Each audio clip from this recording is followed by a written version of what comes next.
Hey, I'm Pops, and I want to talk about. Ooh, my lighting is terrible. Let me slide over just a little bit so the light is not right in my face. That's pretty crazy. It's still pretty bright this morning. It's kind of weird. Um, yeah, Andor, episode 11. We are wrapping up this show, and this episode is written by Tony Gilroy. Again, one of the reasons I think that it is one of the more superior episodes. It is tighter. It's a little faster pace. I want to talk about a few points in this episode. It might be a little bit different than some of my other reviews where I do like a lot of really like piece by piece stuff. I only really want to hit on a few things in this episode that I think are really noteworthy. But basically, Andor, who has, got himself caught in a bad situation, got himself arrested, got sucked into escaping that situation to be part of basically the outskirts of the early days of the rebellion.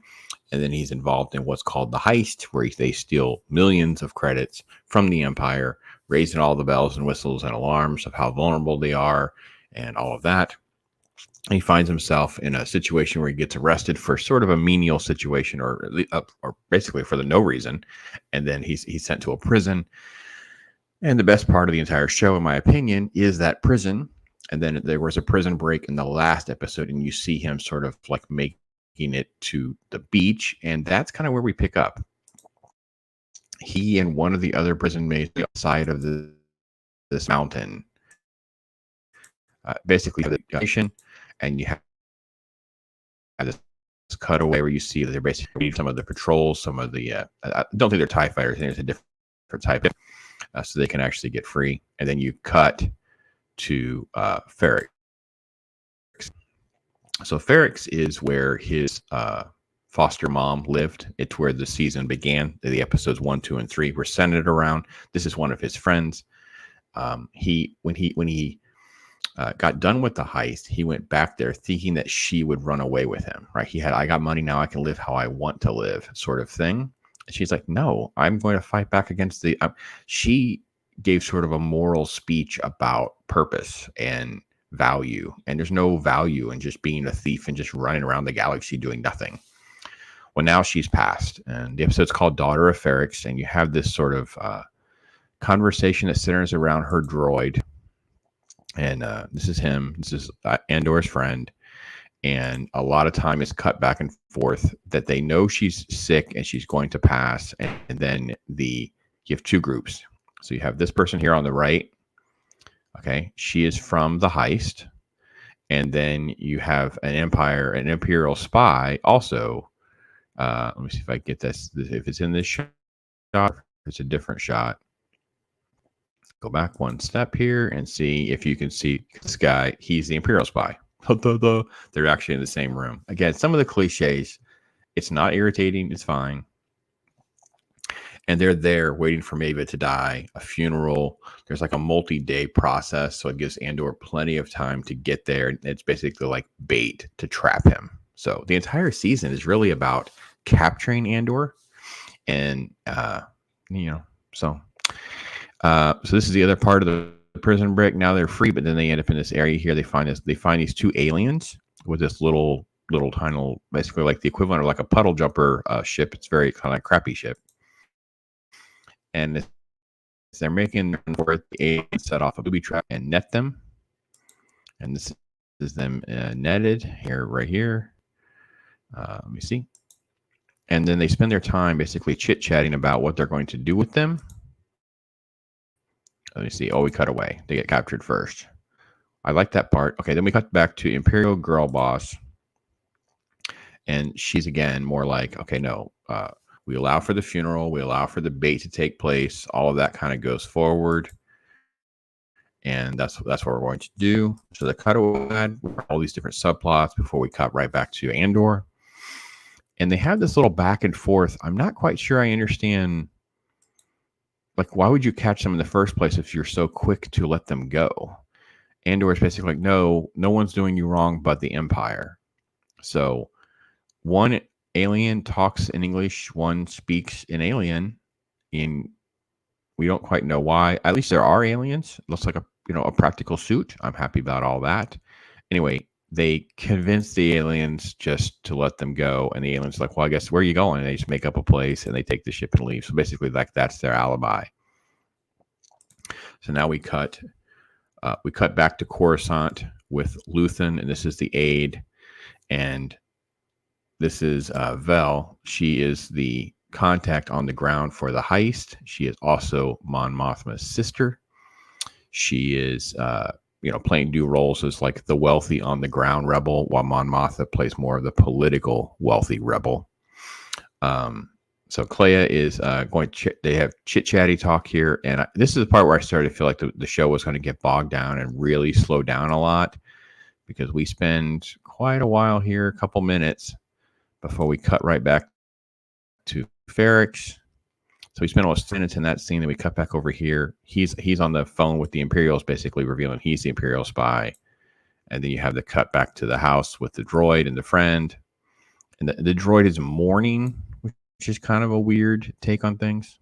And then we cut to Bix, who is still alive, being tortured. And this is how she comes out of the torture. And if you remember my take on the torture, I have no idea why she looks so like bad.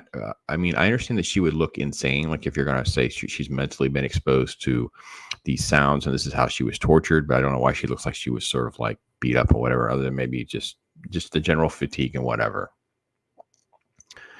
And the complexity of the show is okay. And the complexity of the show sets up a lot of these subplots that I'm glossing over and not really giving it fair due, because at the end of the day, not a lot of it matter. It's like there are like even expiration dates in the show built in, like, oh, they have the one spy monitoring that once they catch him, and then, oh, the rebels will know and this they won't know. And so some of these things are kind of built in with like dead ends. So they really can't go too far.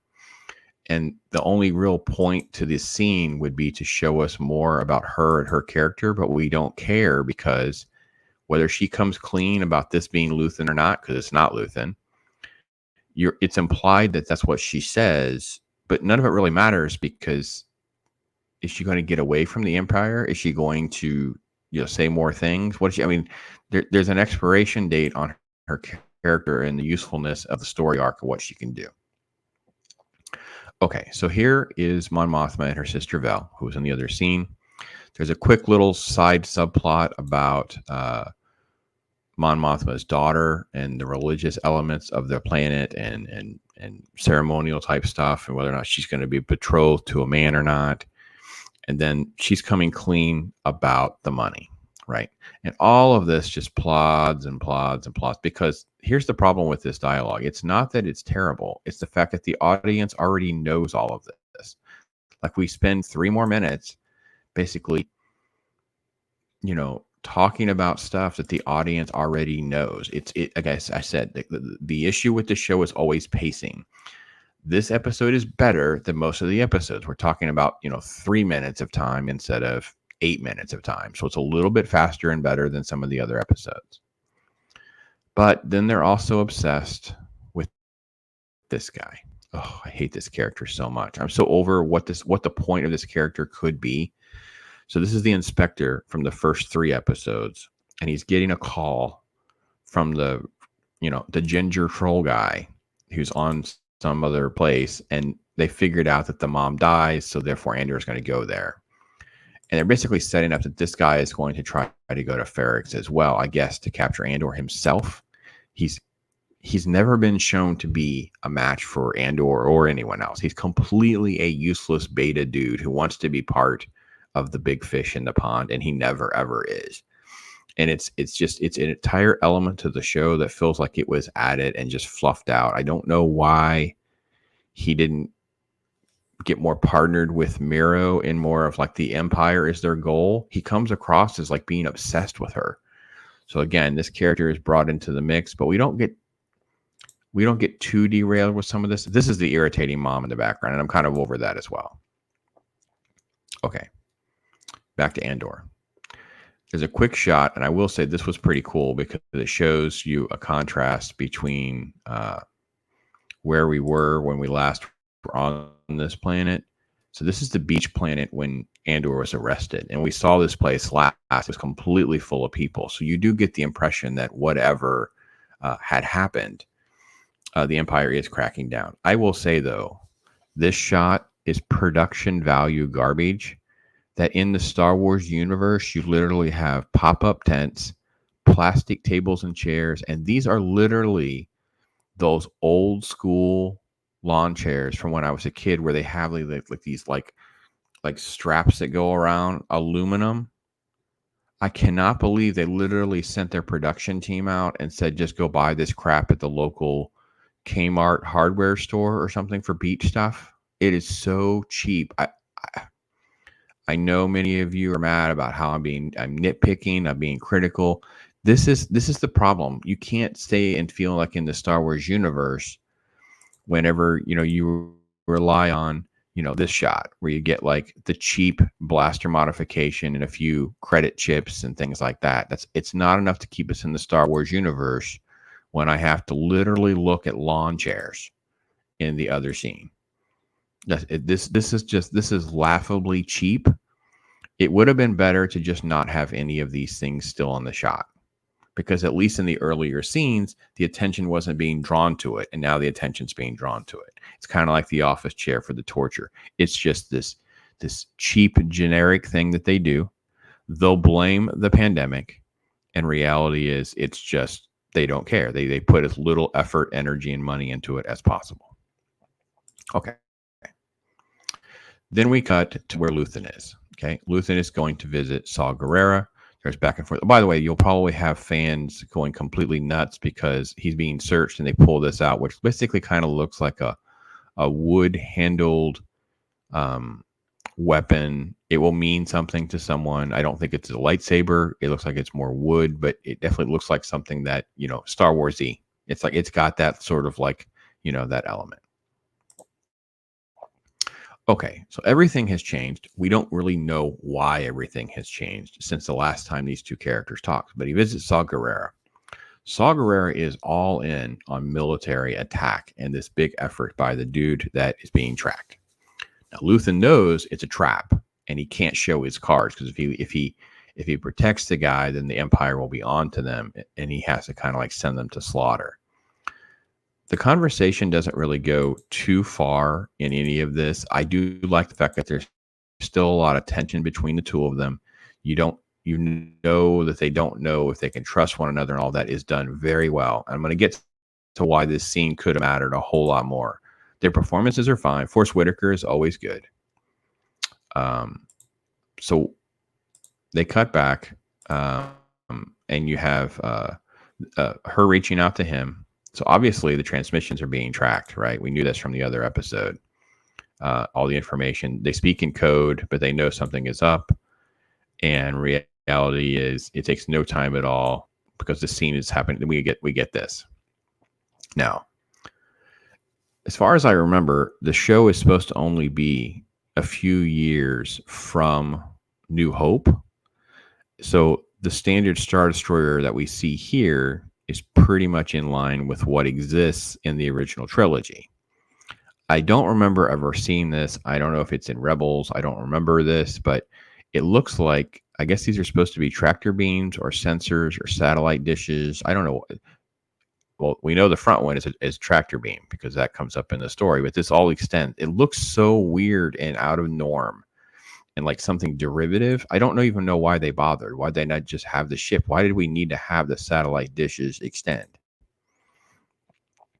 So all of this was fine. And it basically is, we've caught you. And you have this sort of back and forth where he's figuring out how he can get away. He's faking some distress with the ship and those kinds of things. Because he sounds a little older, you're not quite sure. And they do come up with a code, an Alderaan code. Nudge, nudge, all you original T fans, you love it. And then suddenly he's attacking the Star Destroyer. He throws the thing at it, so it destroys the tractor beam. So is it that this is something that the Empire learned from, and that's why the tractor beams were not accessible for easy destruction? It seems a little strange to me, because it just seems like it's such a short window of modification between here and the A New Hope. But let's just set all that aside for contrivance and reasons. The Empire just really does suck at their job. They're just terrible. This is a no-name ship. It was no big deal to just take this guy faster. Everything is super slow when they get around to it, just so we can have a little bit of a space battle. This guy is like, he makes Han Solo look special. I mean, he's like a super duper expert flying ace, going over the ships. He's doing this. He takes out a couple of TIE fighters without any effort, hardly at all. Like, it's super fast and it's all done. And you get these shots, like just all just moving really, really fast, and then he jumps to hyperspace. But I want to get to this one shot, and I'm like, yeah, that was probably it, actually. Let me put it back and see if that's the one spot. So he does this one shot, and then this happens. He's going up, they're closing in, and then he does this. Is that a thing? Did I miss the ships with lightsaber things is a thing? And he knows how to spin? Like, we don't ever have any backstory of Luthen and how he would know how to do any of these things. He's basically like a Coruscant aristocrat that is undercover. Yes, I said aristocrat. I know what I said. I did it on purpose. Running this shop and this cover for this rebellion, and then suddenly he's a super starfighter, star pilot, and has a lightsaber enhanced ship of some kind. All right, I'm going to come back to this scene. Put a pin in all of this. All right, we're going to cut. Cassian breaks all the rules. He says he stops using names, but he keeps the conversation going about his name, calling home to his friend, a different friend, and that the mom is dead. This is the guy that he broke the prison with, who survived. He gives him the blaster, and it's basically, you have to go tell the galaxy what the Empire. I don't know why anybody would think anyone cares about what the Empire is doing. No one's going to care. By the way, I thought it was noteworthy that Diego Luna actually got a producer credit. So that's another reason why they got him to do this show. He can like have it on his resume. I thought, so the show is not bad. Pacing is better. Not as good as the last episode, but it's not terrible. The dialogue is pretty good. Again, Tony Gilroy wrote it, so it's going to be a lot tighter and better than some of the other episodes, especially from like 7, 8, 9, which were kind of all over the map, where certain pieces I think were written well, and then they kind of crammed in stuff. And they have just so many subplots, so many little stories. Like, I don't care about Inspector Karn. I've got too many girl bosses running around. I've got too much, it's just too much fluff, because they don't have any complexity like House of Dragons had. Because even in House of Dragons, when some of the weaknesses, like the children were just kind of thrown in, of aged up, and it's like, well, we don't really know that much about them. You cared about them. Here, you have stuff being thrown against the wall that you don't necessarily care about. They missed their opportunity, in my opinion. And I'm telling you right now that even if Luthen dies in the next episode, this was their perfect chance to kill him off. Like, it makes... If he goes to the planet and meets Saw Gerrera, so now Saw Gerrera is up to speed on what's going on for the most part, and he knows there's a massive spy network. And Kayla, I think it's Kayla, right? Kyla, whatever her name is, girl boss aide is on Coruscant. Vel is there. Mon Mothma. You have this infrastructure that's already in place. By killing Luthen, you set up a finale with not just stakes, but also the chaos that the rebellion would need to move forward with Andor and Mon Mothma and certain key players, including Saw Gerrera. But instead, we just kind of like prolonged the pain of where they kind of need to go. We kind of prolonged it. So if I had a major criticism, that's kind of it. Like, we just kind of extended what we know should happen. And then, of course, Luthen with his superhuman pilot skills that came out of absolutely nowhere. And Andor taking a while to get off that planet and things like that makes sense. We're just running out of time. This is why when I was complaining about pacing so much, especially, episodes 7, 8, and 9, or why 1, 2, and 3 were not 2 episodes, and 4, 5, and 6 were not 2 episodes, things like that. Because now it's like we're getting near the end, and now it's going to be like rushed, I guess. How are you gonna wrap all this up? So anyway, that's my take on it. I know half of you are loving the show, loving it. I don't hate it as much as you guys think I do. I don't, but I also don't like it a lot. I have mixed feelings. It's an okay episode, but we're still, we kind of took our step back a little bit from the last episode. Episode 10 is by far the best episode. I won't be here next week, so my review won't fall for at least, the week after. So I'll be way behind the curve on all the content on that kind of thing. And I will do my best to try to avoid it, so you do get my actual thoughts and impressions. I try not to watch other people's content till I record mine if I have this much intention behind doing it.